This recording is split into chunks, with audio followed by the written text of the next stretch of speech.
Hello मेरे प्यारे बच्चे। जैसा कि आप जानते होंगे पिछले क्लास में कल मैंने आपको चाल और बेग चाल के बारे में पढ़ा चुके थे। कल हमने बेग के बारे में बताया था और बेग और चाल में अंतर बताया था।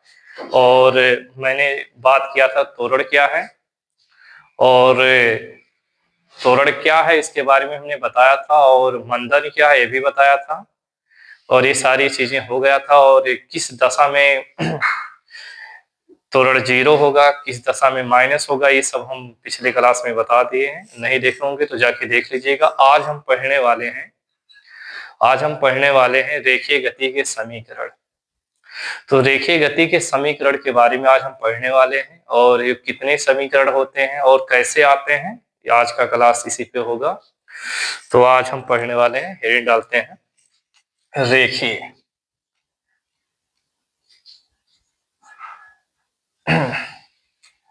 रेखीय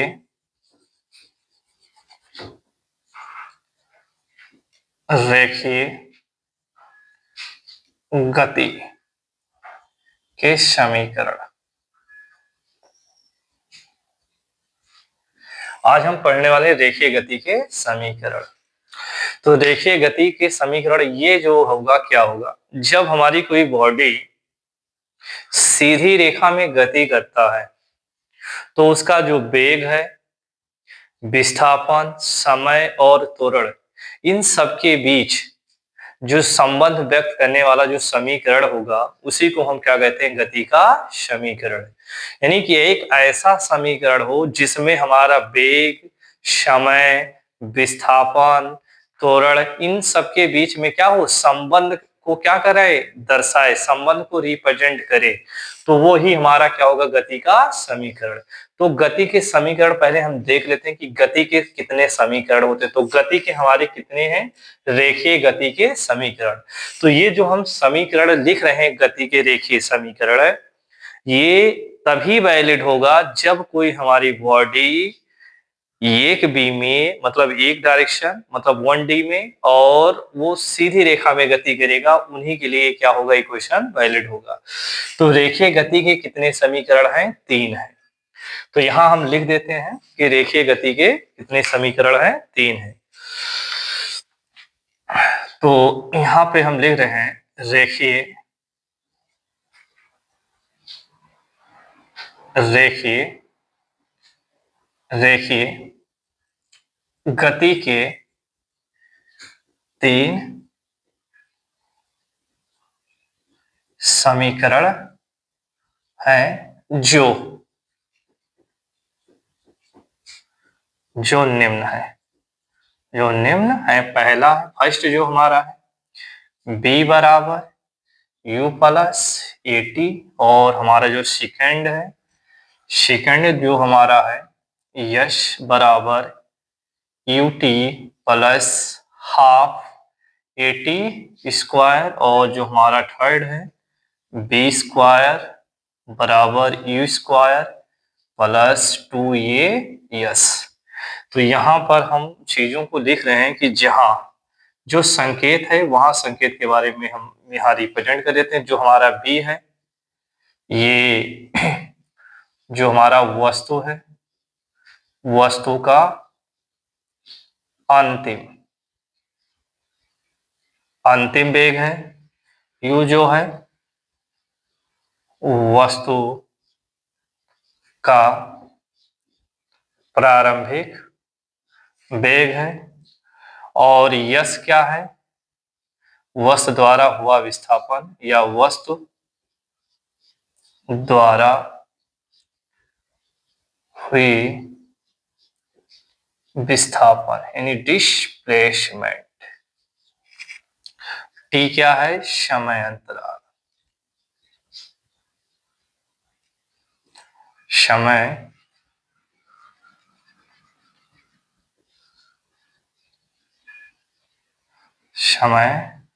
अंतराल। और ये क्या है, त्वरण यानी एक्सीलरेशन। तो हम ये जान चुके हैं कि गति के हमारे 3 समीकरण हैं। फर्स्ट समीकरण है b बराबर u प्लस ए टी, और सेकंड जो है यस बराबर U T plus half A T square, और जो हमारा थर्ड है बी स्क्वायर बराबर you square plus 2a yes. संकेत यहाँ लिख दिया हूं। बी क्या है, वश का अंतिम वेग है और ये है प्रारंभिक वेग है। यस हमारा विस्थापन है। टी क्या है, समय अंतराल है। और ये क्या है, वश का क्या है, त्वरण है। तो पहला जो संबंध यहाँ देख पा रहे होंगे, पहला संबंध किस किस के बीच में होता है। तो पहला जो हमारा समीकरण वेग समय व, तो जो हमारा गति का फर्स्ट समीकरण है वो किसके वेग किसके बीच के संबंध को दर्शाता है, वेग समय और त्वरण के। जो सेकंड इक्वेशन, जो सेकंड समीकरण है वो हमारा वेग समय त्वरण और विस्थापन। तो ये चीज आपको याद रखना है कि जो हमारा थर्ड सेकंड इक्वेशन है वेग समय त्वरण और विस्थापन चारों के बीच में संबंध को दर्शाता है। थर्ड जो है वो केवल वेग त्वरण व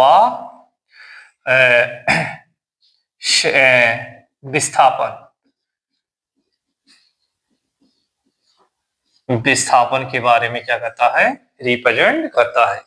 तो ये चीजें हमने बता दिया। अब इसमें क्या होता है कि इसका निगमन कैसे किया जाएगा। निगमन हमें करना है तो कैसे किया जाएगा, तो निगमन के बारे में बात कर रहे हैं कि पहला है बी बराबर you plus A T, second third ऐसे। तो इसका हम निगमन करने चल रहे हैं कि निगमन कैसे किया जाएगा। तो बहुत अच्छे से सीखेंगे और बहुत आसान में सीखेंगे, कोशिश करेंगे तो अच्छे से तैयार हो जाएगा। तो इसमें हम फर्स्ट समीकरण का क्या करते हैं, निगमन। निगमन कैसे किया जाएगा तो यहां देखते हैं। तो गति के प्रथम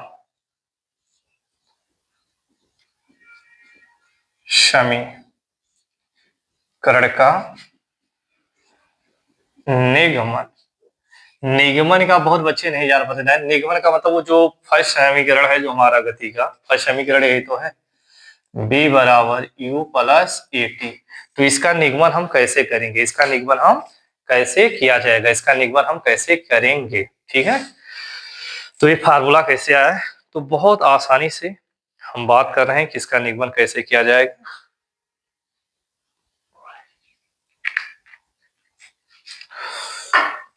निगमन कैसे किया जाएगा,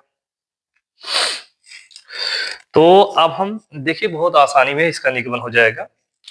मान लीजिए कोई हमारी बॉडी है, कोई क्या है, बॉडी, मान लीजिए बॉडी है और इस समय ये यू वेग से क्या है, गतिमान है। यू वेग से क्या है, गतिमान है। और हमने मान लिया कि टी समय के बाद, कितने, टी समय के बाद, टी समय के बाद में इसका वेग यू से क्या हो गया, बी हो गया। क्या हो गया, और हम जानते हैं जब वेग बदलता है तो इसमें क्या उत्पन्न होता है, त्वरण।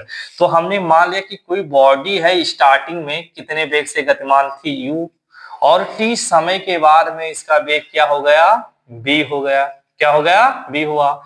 और इसमें त्वरण क्या उत्पन्न हुआ, जो हमने मान लिया कि त्वरण क्या उत्पन्न हुआ है, स्मॉल ये, बस काम खत्म हो जाएगा। तो जब कोई बॉडी ये स्टार्टिंग से यानी पहले किससे गतिमान थी, u वेग से, तो ये हमारा क्या हो गया, क्या हो गया, यू हमारा, यू क्या हो गया, यू हमारा हो गया प्रारंभिक वेग। क्या हो गया, और टी समय के बाद में जब वेग हुआ तो इसका मतलब है बी हमारा क्या हो गया, अंतिम वेग। क्या हो गया, अंतिम वेग। तो आप जानते हैं कि हमारा जो त्वरण होता है, त्वरण बराबर क्या होता है, वेग परिवर्तन। क्या होता है, वेग परिवर्तन बटे समय। क्या होता है, समय। तो हम इसको किससे लिखे, इस मालिए से लिख दिया। त्वरण वेग परिवर्तन जो होता है उसका फार्मूला होता है अंतिम वेग माइनस प्रारंभिक वेग बटे समय। तो अंतिम वेग हमने क्या माना है, v, स्टार्टिंग वेग क्या है, u, समय क्या है, कितने समय चेंज हुआ है, t, यानी समय अंतराल क्या होगा, t। अब इसमें कुछ खास करना नहीं, क्रॉस गुणा कर लो। क्रॉस गुणा किया जाए तो क्या होगा, b माइनस यू और यहाँ क्रॉस करेंगे तो क्या होगा 80, क्या हो जाएगा 80 क्रॉस गुणा हो गया। अब ये माइनस है, वो इसको रीअरेंज करेंगे तो यहाँ क्या हो जाएगा, माइनस उस साइड में जाएगा, क्या हो जाएगा plus 80 plus you, 80 plus you, 80 plus you, सही से लिख लिया जाए, u प्लस 80, u प्लस 80, तो हमारा ये हो गया निगमन। ये क्या हो गया निगमन। तो ये हमारा क्या हो गया फर्स्ट समीकरण का निगमन, फर्स्ट समीकरण का निगमन। यहाँ लाइए, थोड़ा एक कॉल आ रहा है। तो आप देख लिए होंगे फर्स्ट समीकरण का कैसे निगमन हुआ, b बराबर u प्लस 80, b बराबर u प्लस 80, बहुत आसान है, मैं एक बात पुनः बता रहे हैं। यहाँ पर हमने मान लिया था कि कोई बॉडी है जो स्टार्टिंग u वेग से क्या है गतिमान है, कुछ समय के बाद, कुछ समय के नहीं t समय के बाद में इसका वेग क्या हो गया v, तो u हमारा क्या हुआ प्रारंभिक वेग हुआ और v क्या हुआ अंतिम वेग हुआ, समय अंतराल क्या हुआ t हो गया और त्वरण क्या मान लिया था स्मॉल ये, तो त्वरण बराबर क्या होगा वेग परिवर्तन बटे समय, यह समय अंतराल का है, तो वेग परिवर्तन के स्थान पे हमने क्या लिखा अंतिम वेग माइनस प्रारंभिक वेग। त्वरण को हम स्मॉल ए से रिप्रेजेंट किया था तो स्मॉल ए रखा, अंतिम वेग को बी और प्रारंभिक वेग को यू और समय अंतराल टी, क्रॉस गुणा किया तो क्या हो जाएगा 1 से गुणा को कोई फर्क नहीं पड़ेगा, बी माइनस यू बराबर 80 हो गया और इसको क्रॉस किया तो क्या होगा यहाँ 80, माइनस उस साइड में जाएगा क्या होगा प्लस, और प्लस में आगे इधर है तो उधर का, इधर उधर का तो कोई फर्क नहीं पड़ेगा। अब हम बात कर रहे हैं गति का द्वितीय समीकरण, गति का द्वितीय समीकरण, तो उसका निगमन हम कैसे करेंगे, गति का गति का द्वितीय समीकरण हम कैसे निगमन करेंगे, ठीक है, चर्चा का विषय है।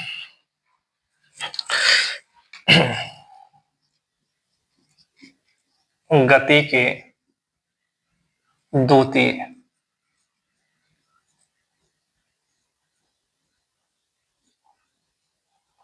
समीकरण का निगमन, गति के द्वितीय समीकरण का निगमन, तो वही बहुत प्रोसेस है भी, बहुत आसानी से हो जाएगा, प्रोसेस वही किया जाएगा। मान लिया कोई हमारी एक बॉडी है, क्या एक बॉडी है, मान लिया कि एक बॉडी है और यू वेग से क्या है गतिमान है, कुछ समय के बाद, कुछ समय के बाद, कुछ समय के बाद टी समय, टी समय के बाद, टी समय के बाद इसका वेग हमने मान लिया क्या है v हो गया, और यहां से यहां तक ये गई है तो इसका विस्थापन क्या हो गया, मान लिया विस्थापन क्या होगा यस, क्या हो गया यस, और जब वेग बदला तो इसमें त्वरण क्या होगा स्मॉल ये, क्या होगा स्मॉल ए। तो जैसा कि आप देख रहे हैं बहुत आसानी से कि मान लिया कोई बॉडी है, इस समय यू वेग से क्या है गतिमान है और टी समय के बाद में इसका वेग क्या हो गया बी, और टी समय के दौरान उसने कितना बॉडी विस्थापित हो गई है, यहां से यहां गए तो मान लिया विस्थापन क्या है यस है, क्या है यस है। तो यहाँ पर हम देखते हैं ये भी बहुत आसान हो जाएगा, तो यहाँ लगाएंगे औसत वेग, क्या निकालेंगे औसत, औसत वेग, तो औसत वेग बराबर क्या होगा कुल विस्थापन बटे कुल समय अंतराल, यानी कुल विस्थापन बटे कुल समय।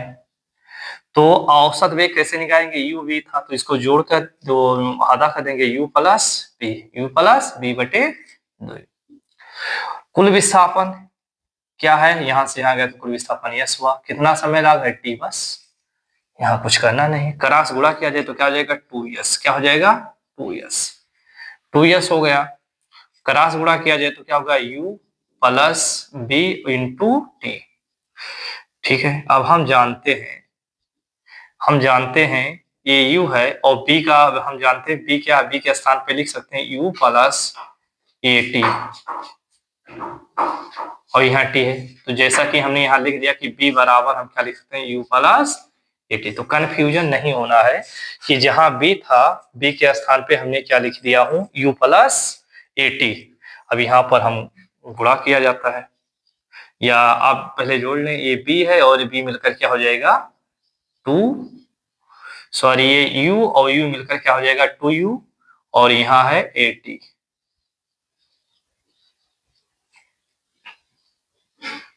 गुणा किया जाए 2ut, और यहाँ गुणा करेंगे तो क्या होगा, ये टी स्क्वायर, ये टी स्क्वायर, 2 को भेज दो नीचे, 2ut plus A T square, यहाँ हो जाएगा बटा 2, 2 हो जाएगा। अब यहाँ हम इस साइड में कर देते हैं, तो यहाँ हर बांट दिया जाए, तो यस बराबर हर बांटेंगे तो क्या हो जाएगा 2ut बटे 2, और यहाँ हो जाएगा ए की स्क्वायर बटे 2 से 2 क्या हो जाएगा, कैंसिल, यानी यस बराबर U T plus half A T square.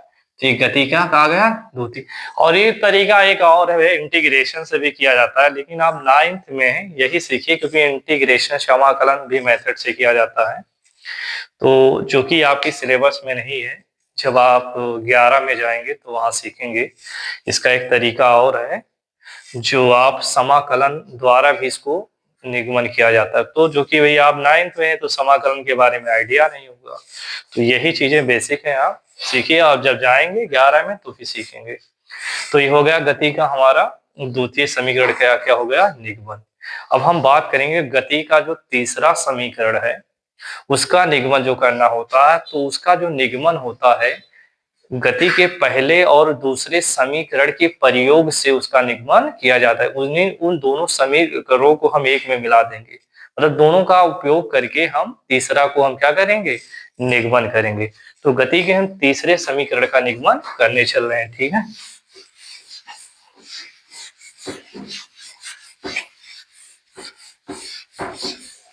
गति के तृतीय समीकरण का निगमन।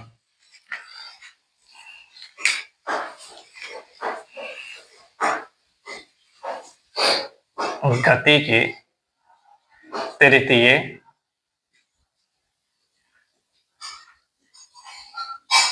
समीकरण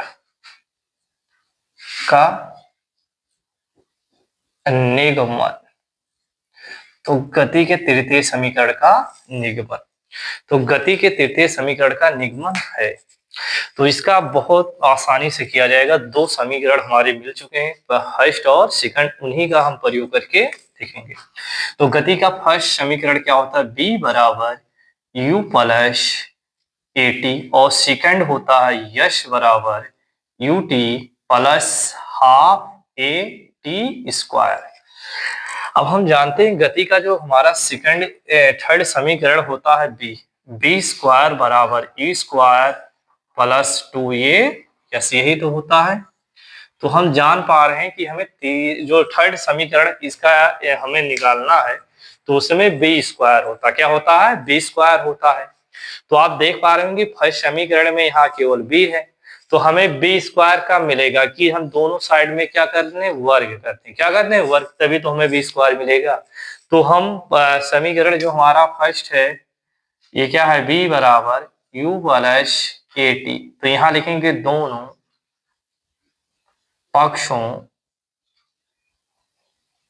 का वर्ग करने पर, वर्ग करने पर, तो हमारा हुआ b बराबर u प्लस ए टी, यहाँ हो जाएगा स्क्वायर, यहाँ भी हो जाएगा स्क्वायर, तो यहाँ होगा b स्क्वायर, और यहाँ अब आप जानते होंगे कि ये प्लस b का होल स्क्वायर होता है ये स्क्वायर प्लस b स्क्वायर और प्लस 2ab, तो ये के स्थान पर है u और b के स्थान पर है ए टी, तो ये स्क्वायर मतलब u स्क्वायर, b स्क्वायर मतलब ए टी का स्क्वायर, 2ab ए के स्थान पे u और b के स्थान पर क्या हो जाएगा, ए टी, तो हो गया b स्क्वायर, और यहाँ हम हो गया u, क्या है, u स्क्वायर, और यहाँ लिखेंगे ये स्क्वायर टी स्क्वायर, और यहाँ हो जाएगा 2ut।